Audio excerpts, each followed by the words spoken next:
Welcome, everybody, to this edition of Beers with Bill. It is my pleasure to welcome back Callum Hay from Halo Brewery. Callum, welcome back to the show. It's great to see Awesome.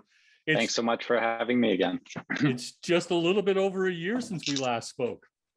Yeah, it's the anniversary almost. Yeah, I know. I was looking the other day and I'm going, oh my gosh, I can't believe I almost hit the same date.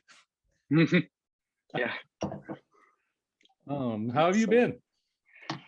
I mean, all things considered, okay. It's been a rough year. I mean, arguably, I think for everybody in the industry, it's been a pretty rough year. But you know, I'm healthy, generally happy, so Yeah. it's okay. So we started with the Wild Construct primers. Do you want to talk to us a little bit about this? Yeah, totally. So this is the absolute first barrel-aged beer that Halo has ever produced, officially barrel-aged. So we do have like our Brettanomyces beers, but this one has sat in puncheons, 500-liter puncheons for approximately 2 years, maybe a bit more than 2 years, maybe some of them a bit less than 2 years, but approximately 2 years. Yeah. And it's 3 puncheons blended together and then re-fermented on yuzu puree. So we'll bring those puncheons over, blend them in the amounts that seem like we'll taste them ahead of time, blend them the amounts that we think are appropriate based on the flavors we're getting off each one. And I felt that the flavors from these barrels definitely could be punched up even more using something with a bit more acidity. You'll notice that it's not a super acidic beer. Oh, I'm gonna pour myself some just so I can, it's been a while since I've actually tasted it. So, but we used yuzu because it has obviously that punchy citrus vibe to it. It's kind of lemony, kind of orangey.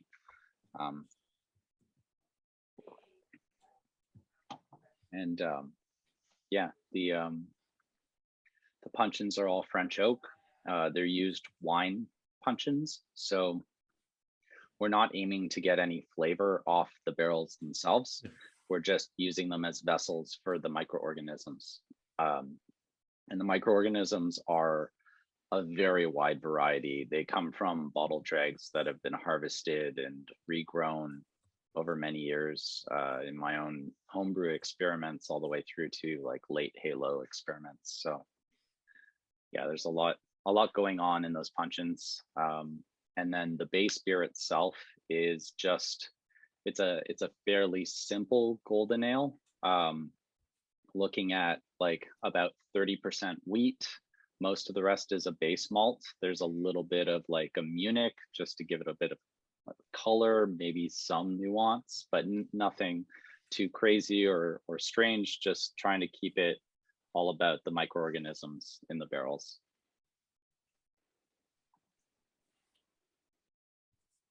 I'm intrigued. What's that center tone coming through? So yeah, there's the obvious like yuzu up front, which is like, call it like a lemon orange, right? But like in the middle, I almost call it like a eucalyptus. There's some sort of vibe in there that is unusual. Okay. I like that. I would not have described it as eucalyptus, but now that you say that, like there's an astringent, it's like a effervescent astringency, maybe. Yeah. I don't know. Like it's complex. It's hard to describe some parts of it. Actually had 2 other people helping me write the notes for it just to try and get all the bits and pieces down. But yeah, I think it'll depend on, you know, what you had to eat ahead of time. Obviously, it'll depend on a whole ton of things too, right? But yeah, the yuzu is definitely up front, but then there's a whole set of other flavors you get in there. No, I'm absolutely enjoying this. I got the lemon immediately. That really stood out for me because it's something I've only in the last couple of years learned to cook properly with. Oh yeah. So. Yeah, there's there's definitely some pediococcus contribution to this too. Like there's it's not like it's too thick, but there is a thickness to it too. Like there's a it's not a thin mouthfeel. It's not flabby at all. Yeah. It's got some heft to it, even though there's not a lot of sugar left in this, right? No. So yeah, there's some of that going on for sure. Now that takes a lot of discipline and courage to sit on a beer for 2 years. Yeah. It's scary for sure, but like it's what I've wanted to do. I mean, besides a cool ship someday, but this has been in the works for a long time. And like I think the best beers in the world really are made this way, or they're made similarly, and they take time, and you just have to sort of trust in the process. People have been doing it for thousands of years. So, there's some proof of concept there, but really like reading up also ahead of time and doing a lot of research gave me some faith in the process as well on top of that. So yeah, there was a lot of time spent on making sure that this would turn out at least mostly okay or good. Yeah, you're right. And they've been doing it for thousands of years, but not in Toronto. Because you've got other conditions you've got to worry about in that process then. Sure. Yeah, absolutely. Yeah, making sure the barrels, that we got good barrels and that they weren't like taking in too much oxygen, making sure they smelled good, and there was no mold and all that stuff. Ensuring that the conditions were right for the barrels was key. And then yeah, in terms of storage, like temperature is not, temperature, there is a range, but like it doesn't have to be perfect. You can get away with holding these things in, like, as long as you're keeping them within about 10-12 Celsius up to 22 Celsius, you're pretty good. It can swing a bit. It's not a huge deal. Yeah, no, I understand that. I did a lot of studying on cellaring wines. Yeah. And wines can take variations of temperature as long as it's not instantaneous variations of temperature. Yes, that's key. You don't want to freak the microorganisms out there. No. Yeah, overly stress those out. That would be bad. Yeah. It's Roger's curious about the label. Oh man, yeah, that was an odyssey coming up with all these labels. So, all right. Any particular part you're curious about? Or Siraj, you want to take that? Sure. Yeah. I mean, it's different from the rest of the beers that you have. It does still have like the geometric shapes to it, but like, is this your standard going forward for all barrel aged beers, or is it something that we can do for all beers?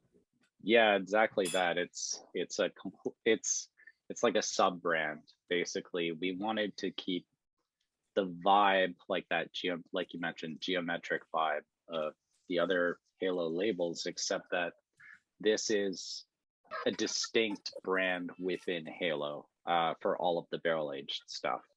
And the idea is that each year we're aiming to release 3 barrel aged beers. We'll see if we get to 3 this year, but we'll definitely release at least 1 or 2 this year. And there's another one coming from the 2021 collection. But there'll be different colors for each year, and then they'll sort of be like a arching theme across them. So for the first year, it was beginnings. So you've got primer, prelude, and then the third one will be precursor. And then I don't know, next year we'll see. I think it's like stories and sagas will be, I think, the theme for this year rather.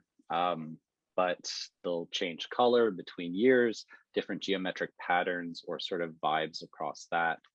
And then there are some sort of I mean, overarching the idea of the wild construct is that it's kind of like, I don't know if anybody's familiar with like cellular automation or sort of these concepts. I come from a computer background, but the idea is that like, even though you have a set of rules that are very obvious and they have order, if you, yeah, like Conway's Game of Life, exactly. So you have these very obvious rules inside a grid, and then if you execute those rules, you can get emergent behavior that is incredibly complex that you almost can't even explain. And you can say, oh yeah, but you're just following these rules.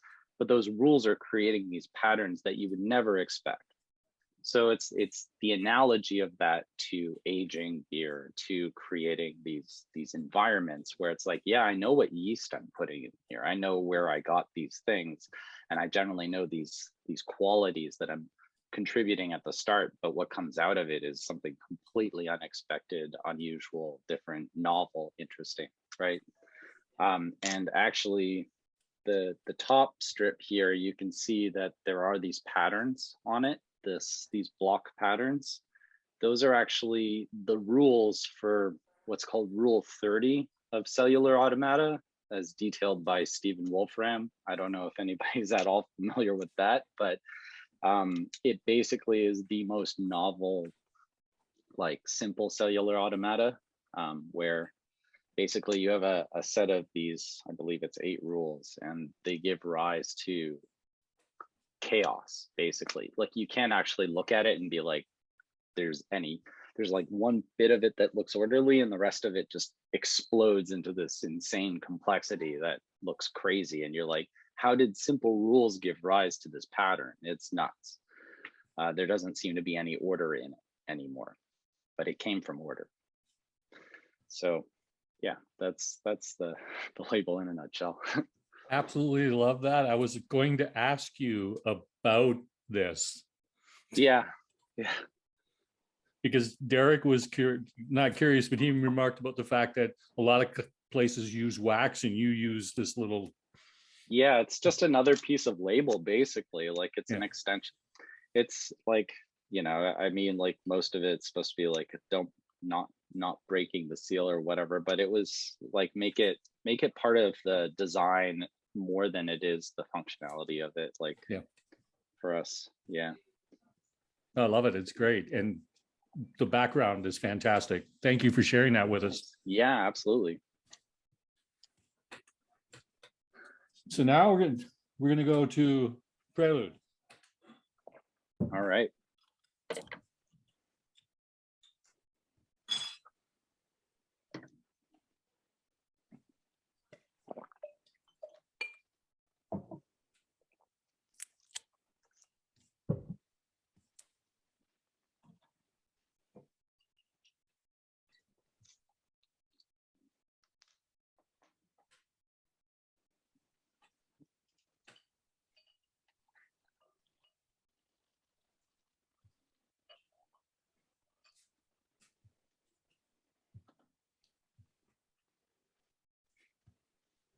Oh, that's subtle.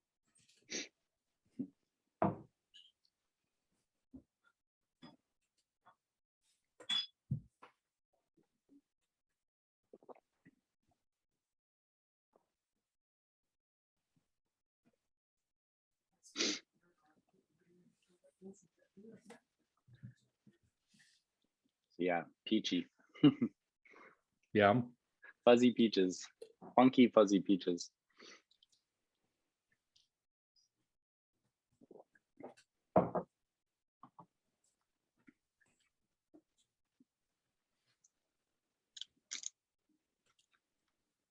How many times did you try it and have to talk yourself out of blending it at that moment?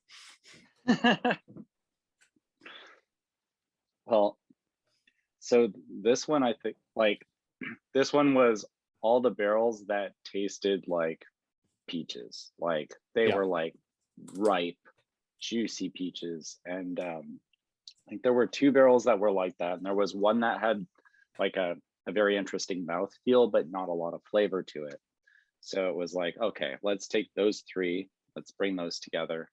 we'll get a bit more of the acidity, astringency from this barrel, but we're going to get Peach Town from these guys, right? And then let's re-ferment it on peaches. Why not? Like just sure, extra peach on top of that.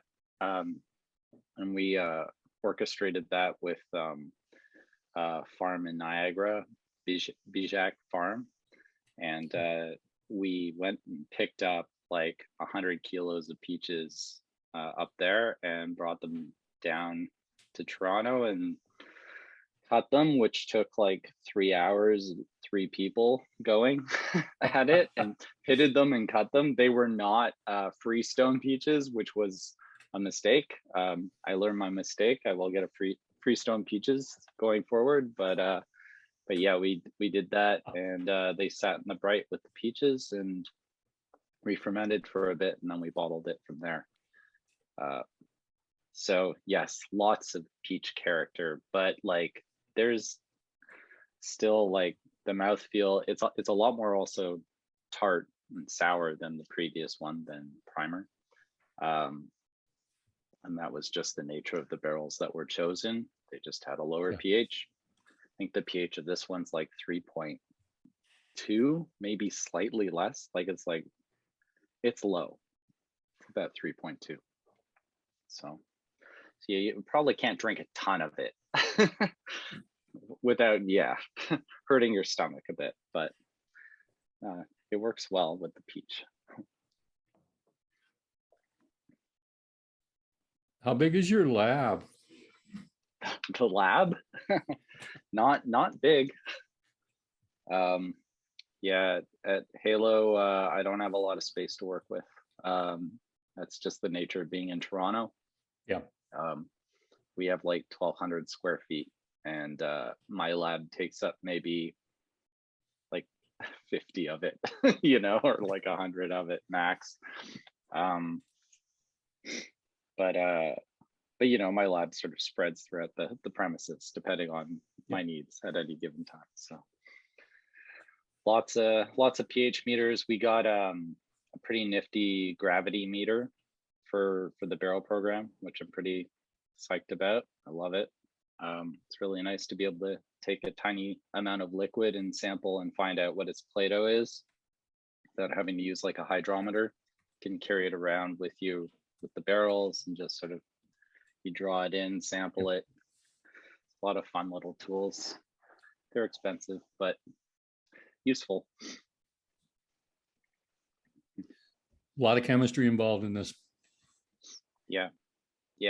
A lot of monitoring, really, and writing things down and then iterating on it, making sure that you correct your mistakes, that you see, or at least try and figure out what you did right and what you did wrong at any given step, and correcting for it each time. So your barrel storage is not in the same location. You got a different building. That's right. Yeah. And if I remember correctly, it was across the street. So yeah, we keep it in storage. Yeah. Which is good. Temperature controlled enough that it's in good condition. And then making sure to just like moisturize the barrels on a regular basis, keep them from drying out, checking up on them, making sure everything's going accordingly. Yeah. But yeah. So how often, sort of first question, how many barrels would you have right now in storage? We have 12. Okay. And that ranges in size from like the 205 liter to or they're all puncheons? They're all puncheons. Oh, wow. Yeah, it's hard to manage. They're huge, and it's really hard to move them. We don't have a forklift. We use pallet jacks, and it's hard. it's a lot, because the racks are double racks, so you literally have a metric ton plus on each rack.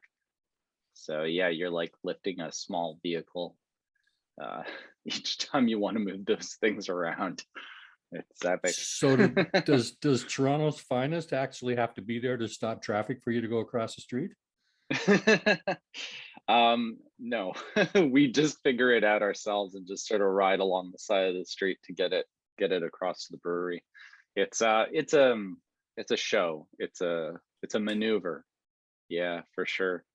I've actually been trying to figure out, because we have an automated pallet jack that can push, I think like 2,000 kilos or something crazy. But it's not big enough to get underneath, or it's Yeah. too big to get underneath properly. So I'm trying to figure out how to like get a proper boot for it to do the job. Otherwise, it's a two-person job, and one person's pushing, the other's pulling like crazy. It's a good workout. Gonna Yeah. say your companion is ready to kill you once in a while when she's on the back end. It's all right. It's okay. I could take it. I'll figure it out. I'll move fast enough that it won't matter. It's just the job. I've accepted this. Derek's curious how you get the beer out of the puncheon. Okay, yeah. So we have like a apparatus that's, I guess, in the industry called a bulldog, but it's basically like a cane, like a flute cane of stainless steel. It's got a little like screw thing at the bottom, so it doesn't just hit the bottom and form a seal inside the barrel. Kind of stands on like a point, the little rubber thing on it, just so you've got some space inside the barrel to suck the liquid up. Sucks it up the cane, and then the cane has a typical tri clamp connection at the end, so you can attach, you know, a sight glass, a valve. You can attach all the CO2 and objects or things you need, but part of it also has a CO2, so it's kind of like a circle within a circle. And so the outer circle pushes CO2 and the inner circle sucks up the liquid. So you're putting a little bit of pressure on the barrel. It forms a seal. It sucks the liquid up and then put it out to the bright. It's, yeah, it's a performance. Like I said, the whole day is, and it's all done over the course of one day. So we'll get up early in the morning, drag the barrels over, get them into the brights, refill the barrels, because you don't want the barrels sitting dry. So we'll refill them with a beer that's been prepared ahead of time, the next, whatever it is, golden ale or whatever base, and then drag them back across the street, or maybe wait the next day to drag them. But yeah, it's a big day. What time of morning do you drag them across the street just to be safe? Yeah, I do it in the like really early morning because I don't want to deal with traffic and stuff. Yeah, exactly. Yeah, because you're in a pretty high traffic location. Yeah, it's a residential street, so it's not crazy, but like, yeah, it can be pretty hectic. If you wait till midday, you probably don't want to do that. How often would you sample the barrels to make sure everything's going the way you want it to go?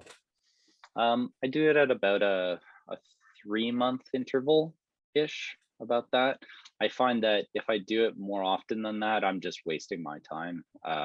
Like the changes, they happen, you know, maybe month to month, but like we're talking about the order of about a year to 2 years here. So like 3 months is pretty acceptable, I find, for that sort of thing. It's a lot of work too to do that across 12 barrels. That's like, it's like a 3-hour sit down, because you're washing glasses in between, you're like, and making sure you also record every detail of what you're tasting.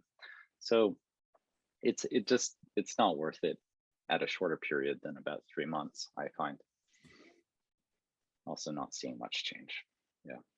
It's an intriguing question from somebody. They're curious. Sure. How would you know when a barrel is no longer usable? Like, is it a set time frame? Ooh, or is it based on just how well it will hold liquid? So, I mean, that really just arguably shouldn't happen on any lifetime time scale if it's a good barrel. Like, it should be good to go for a lifetime, a barrel, a good barrel. However, you know, barrels can get infected with things you don't want. And then it becomes a question of, can this barrel contribute the right character anymore, or is this so far gone that I can't even blend it and have it contribute anything good to a beer? Like you can't blend away bad is the classic, like, you know, the infamous words. You don't want to throw away a barrel, but like you can't blend away bad. So if you're finding that you're continuously getting bad character out of the barrel, it's just taking up space. You need to basically burn it, like, or, you know, turn it into furniture at that point. In terms of leaky barrels, most barrels, from what I know, you can fix them. Like you can fix a leaky barrel. There are plenty of ways. There's entire guides to doing it. There's the simple way of just taking chalk and garlic. That's apparently the simplest way you can do it. You can use beeswax, all kinds of things. You can, you know, disassemble it and reassemble it, hammer it, all kinds of things to properly reseal a barrel. That's not usually what makes a barrel get tossed out. It's that it gets infected with something that just doesn't produce a character you possibly could want in a beer or a wine or whatever. Yeah, and you don't let your barrels sit long without liquid in them, so the chances of that become. That's right. Yeah. Yeah, the leakiest they are is when we get them in the first place, because they have been sitting empty for transport. And then what we do is we soak them overnight with metabi citric acid solution. Let them sit, let them soak up water. When we come in, we really hope they're not still leaking. I've never had a case where one of our barrels is still leaking the next morning. But if it was, I would then be worried and want to like do more actual, you know, wax or whatever kind of routine is required to reseal it. But yeah, we haven't had that issue quite yet. I really hope we don't. But yeah, that's kind of our starting routine, and then we move from there. Okay. Before we move to the next beer, there's a question about the Gem Bar and Grill that's near you. Okay. Do they carry your beer? I don't believe the Gem does. No, not. I mean, right now it's such a strange time. It's a bit of a crapshoot to say whether any licensee carries a whole, like, many beers right now. I know people are just reopening, so like we're just starting to see our licensees opening up and purchasing like kegs from us as opposed to just cans or bottles. I'm pretty sure the Gem, I've not seen them, but I would have to ask our sales guy. I honestly am not the person in charge of that. So I don't know that directly off the top of my head. At any given moment, it could change. Like we don't have a whole ton of very consistent taps. We're usually on rotating taps. Yeah. Yeah. Sorry, okay. I don't have more information. No, that's perfectly okay. Because that'll lead me to my next question after we talk about the next beer. Sure. Which one are we doing next? Not the Imperial Stout. I didn't think so. So we're going to do Crash Space. Do the Crash Space. Yeah. Yeah, I didn't want to put the IPA first, just because then it would probably destroy our palates quite a bit.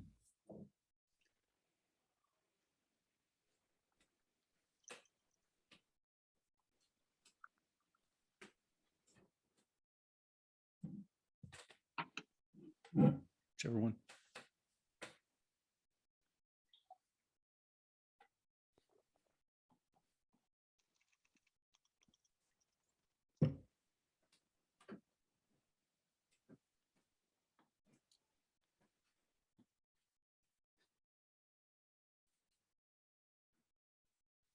I hadn't looked at the can. Which hops have you used in this?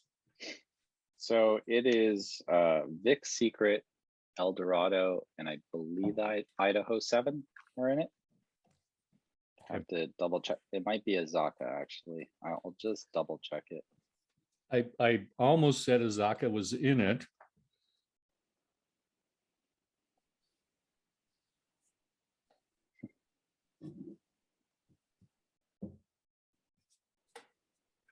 Yep. Big secret, Eldorado Azaka. Okay, that's what I thought. It just struck me because Zaka's got such a distinctive like finish taste to it. Yeah.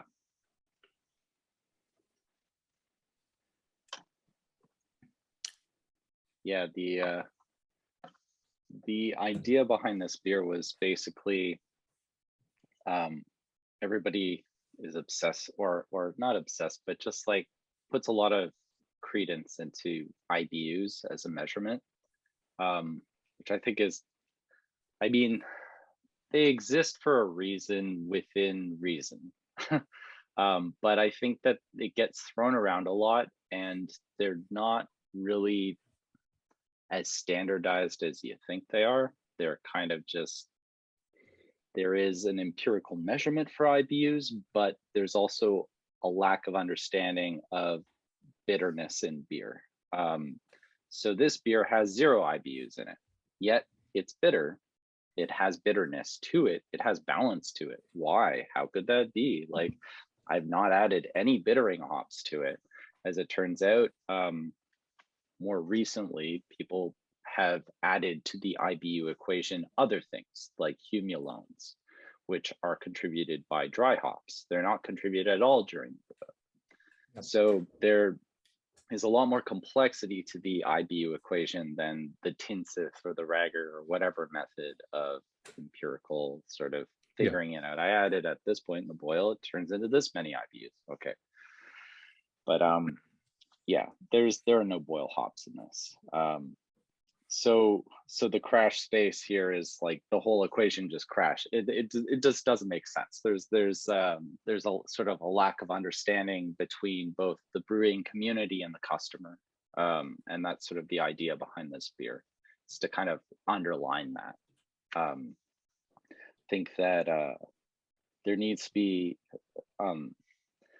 more education in what an IBU is, even across brewers. I think there needs to be, or in the brewing industry, it needs to be a little bit more clear. It's not just like a boil equation. It's an equation that involves the entire process of brewing, and how you add the hops and where you add the hops, and obviously what types of hops you add. And there's also more balance than just bitterness. There's astringency, and people get the two confused. Astringency and bitterness, they're not the same thing, but they both come from hops. One comes from the isomerized alpha acids, the bitterness, and the other comes from the polyphenols, the astringency, except that they both characteristically balance out the beer.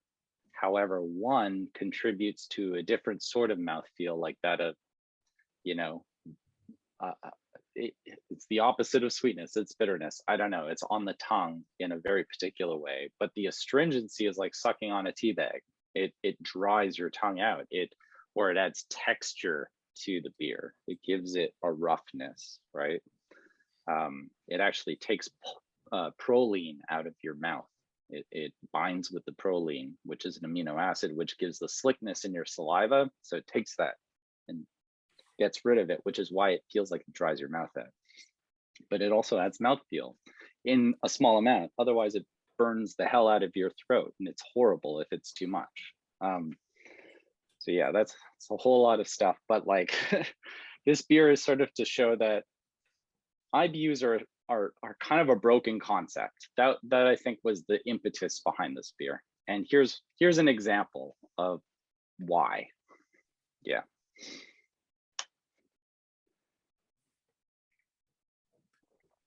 How much time do you spend reading up on the science of brewing?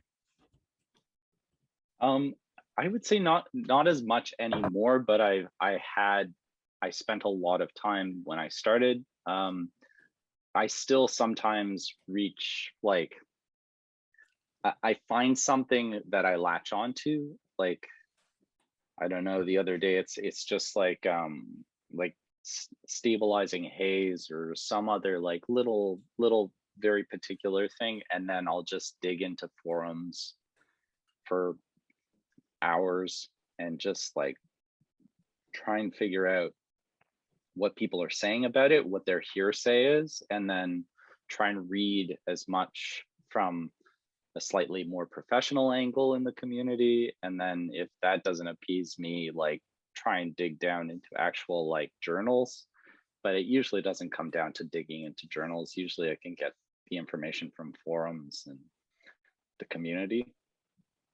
But yeah, I'll spend hours at a time just out of like sort of an obsessive curiosity, which is why I got into it in the first place. Yeah. Well, yeah, you started doing lots and lots of home brewing before you ever made the decision to become That's right. craft brewing.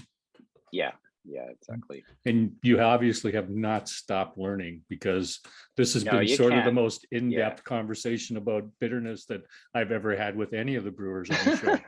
And that's All right. first of all, Colin, that's fantastic, because that's what this is supposed to be about, talking about the art and science of beer. So Yeah, exactly. Like it's why I got into it. Is, I mean, like, I'm an engineer by trade, so knowing how something works and then making a practical application of that thing is like, it's what I live for. It's what I enjoy. So this is yeah, an brewing gives me unusual that opportunity. combination of hops. Yeah, I mean, I wouldn't say that like Vic Secret and Azaka are too unusual. They're all kind of like hot topic hops, I think, right now, right? Like, and so like our other IPA, New Wave, is kind of like it's a lot of it is more the sort of old world American hops are in it, right? So this was an opportunity to be like, let's try some new interesting hops and throw those in and see what those taste like. I knew Vic Secret, I mean, Galaxy is my favorite hop, and Vic Secret is a very close relative in a lot of senses in terms of flavor to Galaxy. It's a very similar hop. It's maybe a bit more like sort of tropical, as opposed to like Galaxy's got a bit more strawberry to it. But I love Vic Secret. I love El Dorado. It's like a soft orange creamsicle-y, like some people say Jolly Rancher, like. And then Azaka is like a kind of easygoing pineapple vibe. It's got like a lot of tropical stuff. They're all very like soft, like lovely, juicy tropical hops. They work really well together. So it seemed like the right combination. Yep. Yeah. See, I like Azaka because when it's in its dry form, the first thing you get when you open the bag is just this wonderful background aroma of tobacco. You know? Oh, tobacco? Yeah. Yeah, that's the first thing I get. Like it loses it when it goes into the beer, but that's the aroma that hits you when you open the bag the first time. Huh. Wow.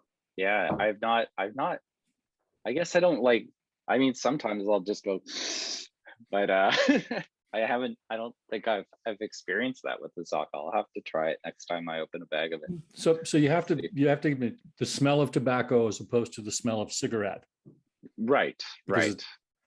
Tobacco is a little more vegetative. Yeah, it's a totally different aroma. But like the first time that I used it, it was at Wellington. We were doing a collab, and I opened the bag, and I was like, "Oh my gosh, this is what my grandfather's cigar pouch smelled like when I was a kid." Interesting. Yeah. Wow. I love those sort of nostalgic vibes you get from aroma. Yeah, it's definitely the most nostalgic sense. That's what aroma is about. It's the evocation of memory. Yeah. You know, and a lot of them are triggered that way. Totally. So how would you describe the flavor of this when you're drinking it? Oh man.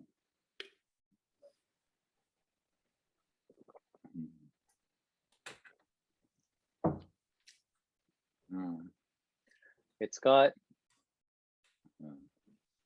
definitely like, there's a soft orangey, slightly like, it's not quite Five Alive, but it's got some Five Alive vibes to it.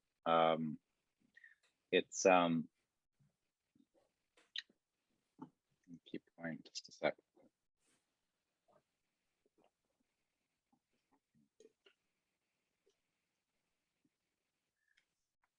soft tropical,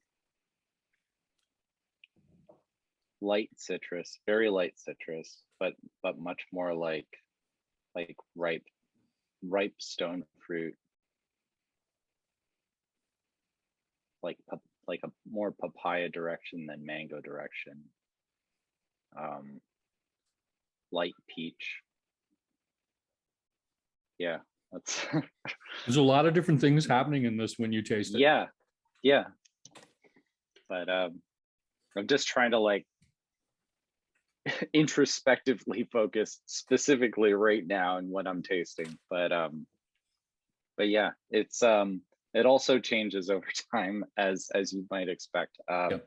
This coming right out of the bright tank, it's a different beer than, you know, when it's after it's been canned for a couple of weeks, which it has.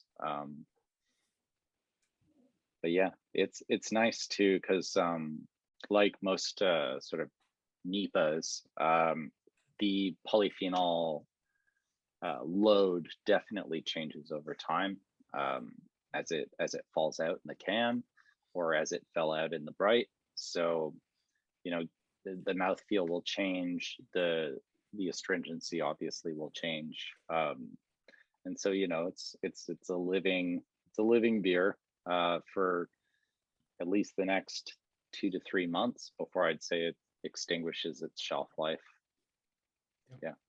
Yeah, this is a beer to drink fresh. Yes, Yeah. exactly. Now, would you cellar prime and prelude? Yes, absolutely. Because they're going to continue to gain in complexity. Exactly.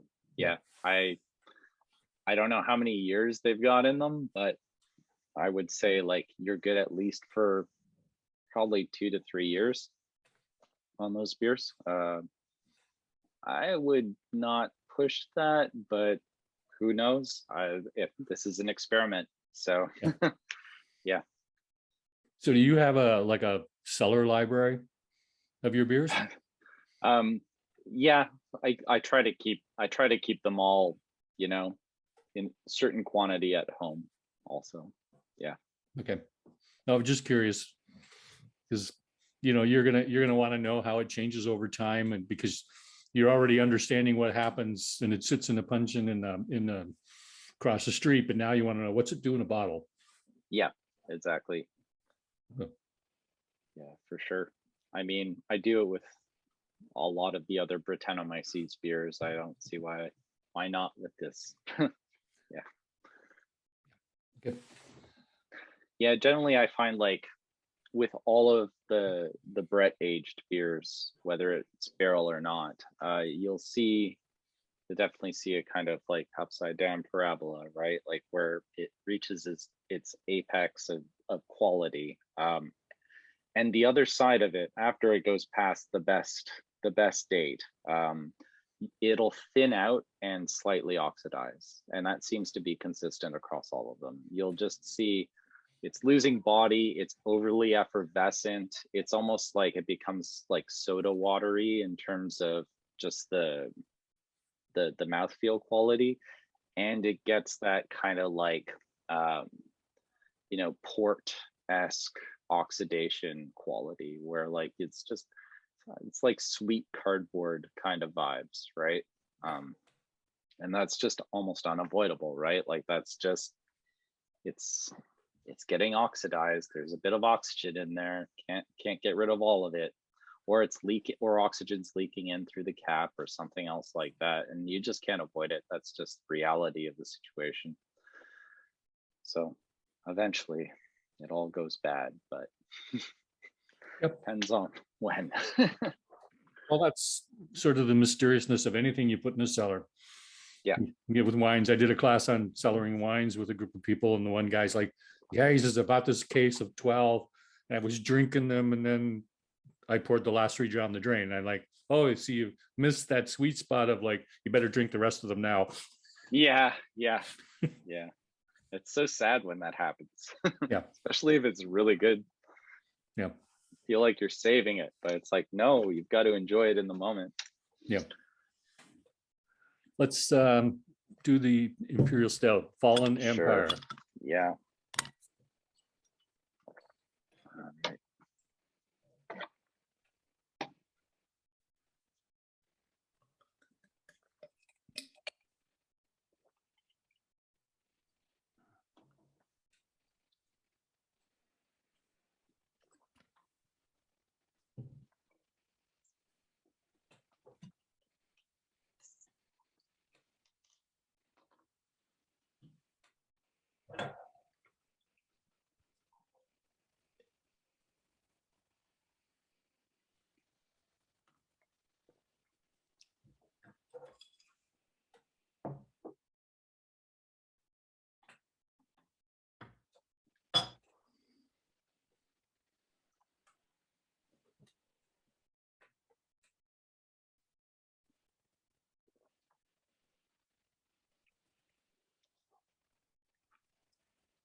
Talk to me. So yeah, this is our second year of making this beer, and we'll make it once a year. And it is, I mean, it's a style that goes by a few names. One would be like a Mexican Imperial Stout, Mayan Imperial Stout. We just say Imperial Stout, and then are very verbose and just say it has chocolate, vanilla, cinnamon, chili peppers, and lactose in it. So it's got a lot of stuff going on. This is a big, chewy, thick Imperial Stout. It's in more the American tradition as opposed to sort of the Russian tradition of making Imperial Stouts. We're not trying to use dextrose to fill out the Imperial Stout. Instead, what we're doing is we are mashing many more times at giant mashes. Final gravities are above like 12 Plato in the final runnings of the mash. Like they're big and thick.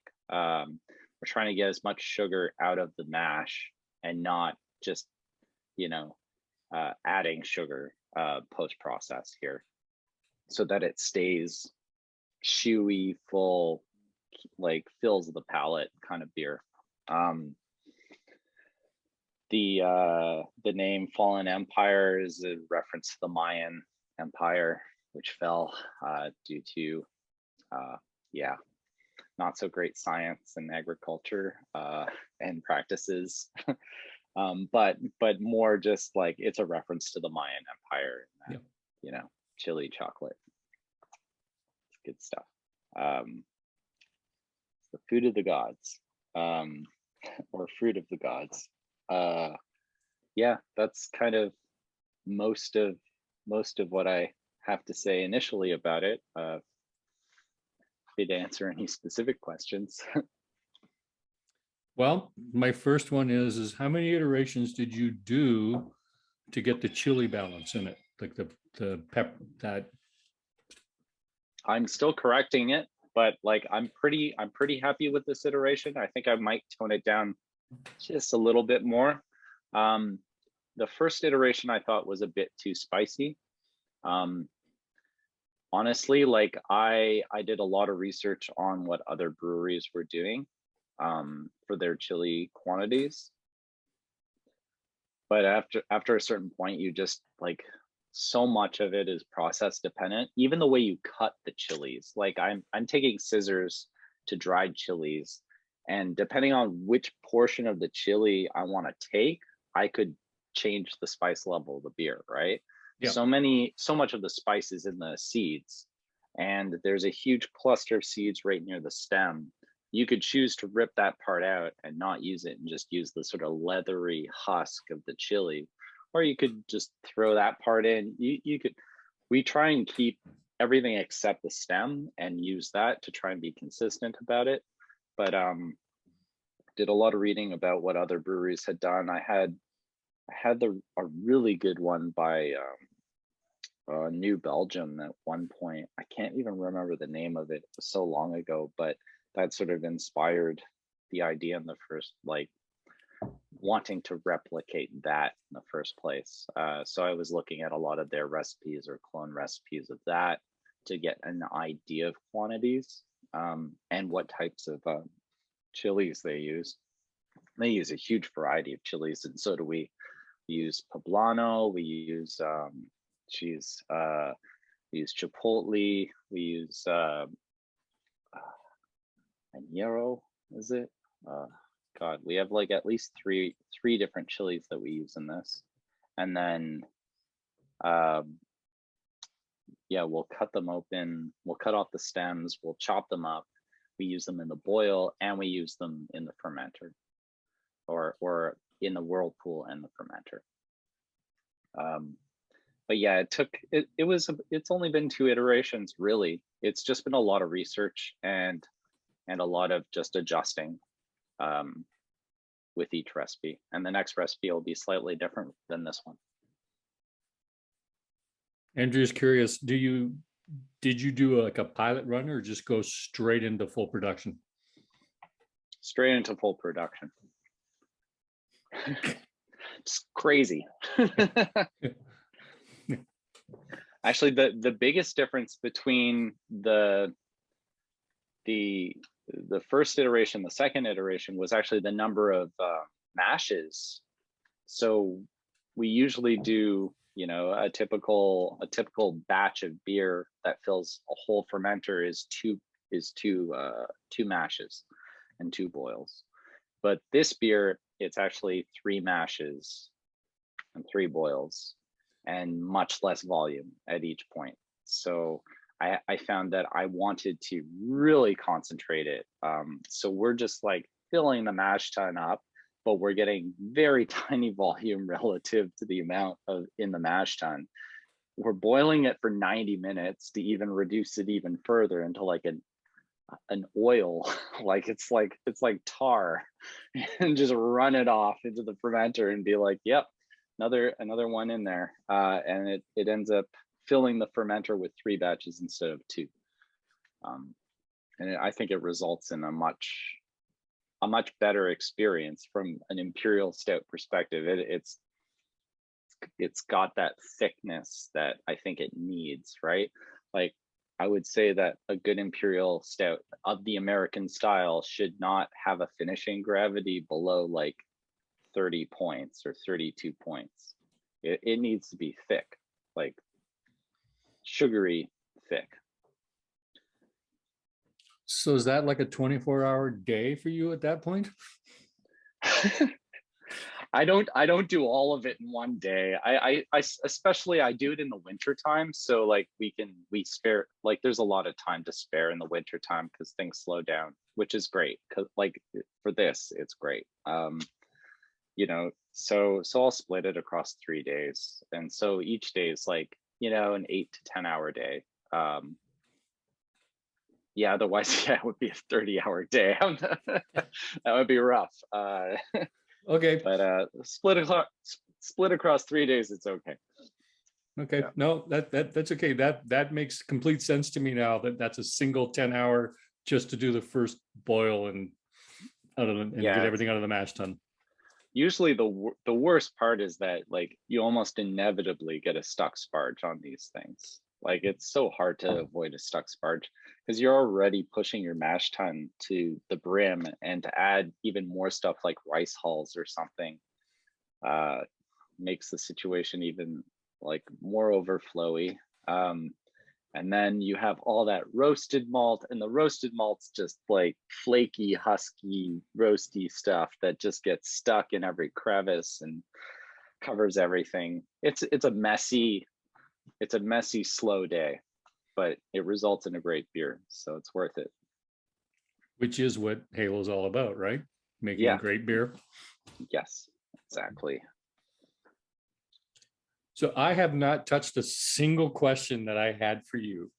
This has been just a wonderful chat, but I am going to ask one. You are fast coming up on a 6-year anniversary, are you not? That's correct. Yeah. So I guess it brings to mind 2 questions. The first one being, what's coming up in the brewery that we should know about in the near future? In the near future, I mean, more of the barrel program. This year's anniversary beer will probably be a barrel-aged beer, and it'll be a cru. I'm pretty confident that's the direction I'm going with this year's anniversary beer. So it'll be from a single barrel. That's all I can really say about it now. I don't know what fruit I'm going to do it with. I don't know what the plan is for blending and all that stuff, but I don't think there's going to be any blending with other barrels. I think it's going to be 1 barrel. That's sort of on my mind right now for that. More close in time would be, there's some more fruited shapeshifters coming out. We'll do Key Lime Shapeshifter Plus Plus. We'll release that again soon. Yeah, that's kind of what's on my mind right now. That and like just waiting for things to reopen and waiting for us to slowly move back into normalcy. Really looking forward to getting out of the pandemic at some point. It's been a rough slog, and yeah, that's kind of what's on my mind at the moment. I can totally appreciate that. It has been a rough slog for anybody in the industry. Yeah. The other question, looking back on 6 years, what single piece of advice would you ever give anyone who is contemplating opening a brewery? Oh my God. Oh, wow. Except don't do it in the middle of a pandemic. Yeah. Yeah, don't do it in the middle of a pandemic. Jeez. Man.